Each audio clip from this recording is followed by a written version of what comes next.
So this is a pretty good chest and arm session that we had that would have been on a Monday because everybody does chest. I don't know if they do arms, but everyone does chest on a Monday.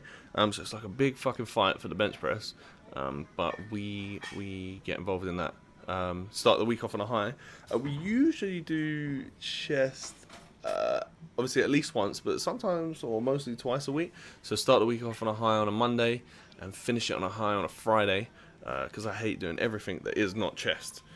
So that's why we do that. But this is actually, I don't know if I mentioned already, this is a superset with arms. So we do, the reason we do supersets is just kind of to cram it all into a shorter space as possible, basically. Otherwise we'd be in the gym for about 3 hours a night and ain't nobody got time for that.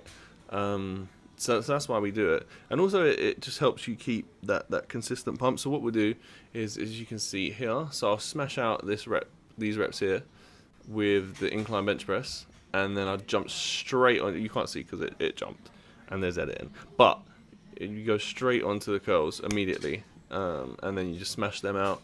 And then while the other person is doing their bench press, you can jump straight back on the bench press as soon as they're done, and that's your rest time. So there's no real downtime. So the blood is constantly pumping, and you're working really fucking hard all of the time.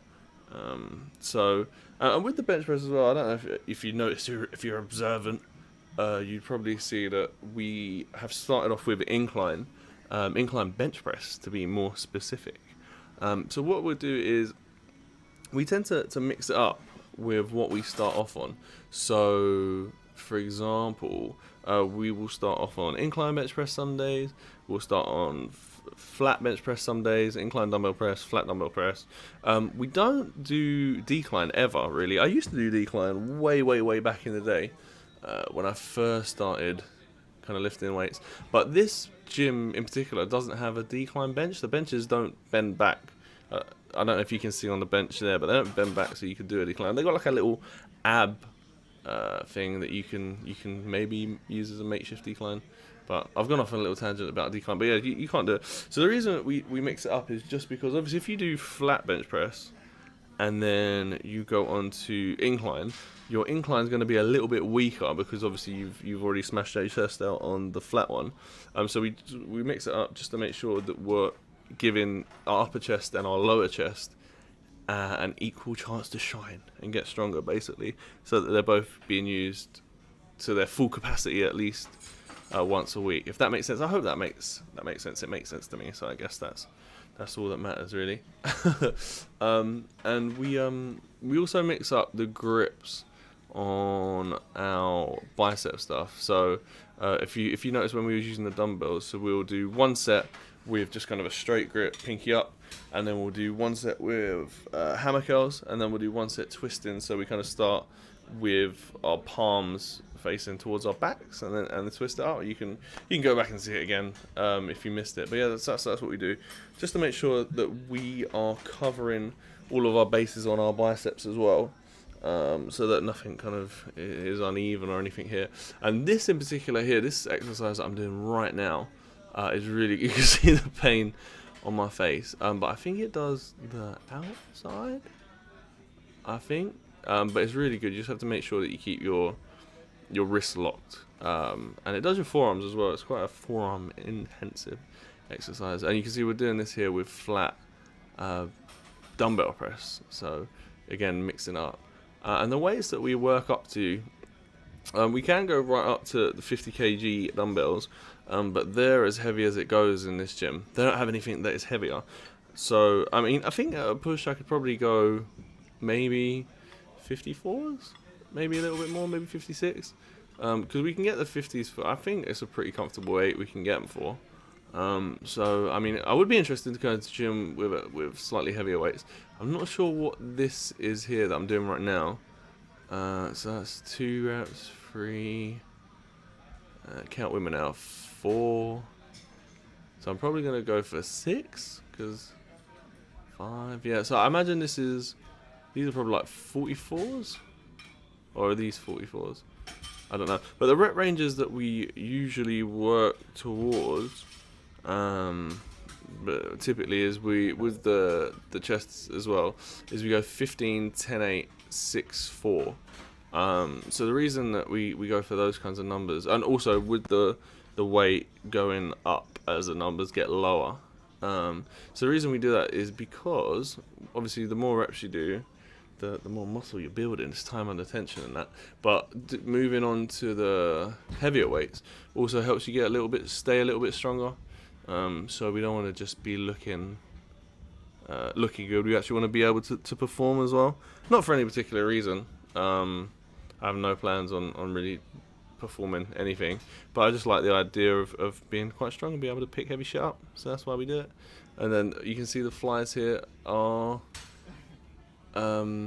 just to look good. As I'm talking about being strong, they're just kind of strictly to make your inner chest look good. And I don't really like going heavy with these, the incline flyers, just because it fucking hurts my shoulders. So I like to get a lightweight and just focus on the form. And you can see everything supersetted, everything we're doing. So these are really good, and they fucking hurt. And that's not a heavy weight. You don't have to do them with a super duper heavy weight. You can do that with something pretty light, and it will still be pretty intensive. We do touch on triceps a little bit. So they tend to be. So what we'll do is when we do chest, we'll do biceps, and as a main focus, and just touch on triceps a little bit.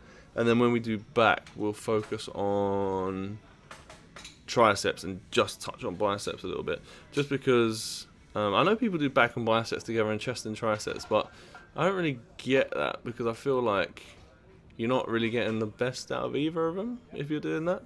But we do biceps and chest because they're not really related. Like they're more of a pulling muscle, your biceps, so it doesn't interfere too much. So these here. I said that we touched on triceps, but these are crazy. So we got 4 5-kilogram plates on each side for the skull crushers, and then we're working up to our rep ranges. I can't remember the numbers, but we're working up to our rep ranges, and then we're stripping it straight off, stripping a 5 off each side, and then we're just gonna keep going. So you go boop, and then smash out another set, and then I'll smash out as many as I can. I'm pretty sure we just do it till failure. And then, but it's such a bizarre feeling. I think you'll see it here when, it's literally just the bar left and you're still struggling. It's super, super strange, but obviously it means that you're doing what you're supposed to do. But so with these here, or these videos, I've been meaning to do them for a couple of years. I like the idea of doing them daily.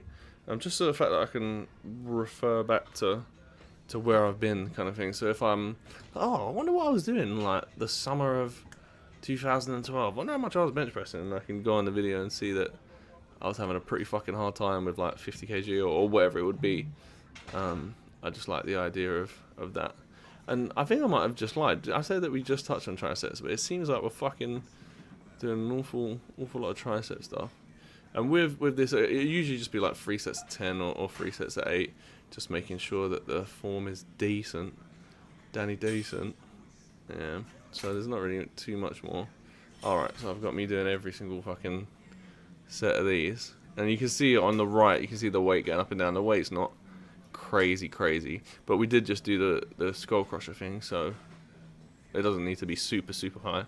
Otherwise you won't be able to move the fucking thing. You see the pain on my face. Such an ugly cunt when I'm in the gym.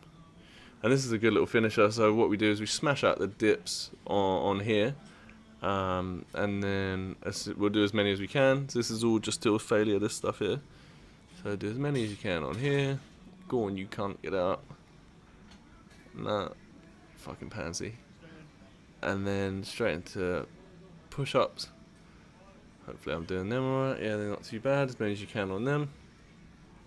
And then these, I can't remember what these dips are called, what I'm about to do. Oh, it's really going to bug me. I have no idea. But yeah, so these ones here, they're fucking hard. Usually if you put your feet up on a bench, that helps a lot as well.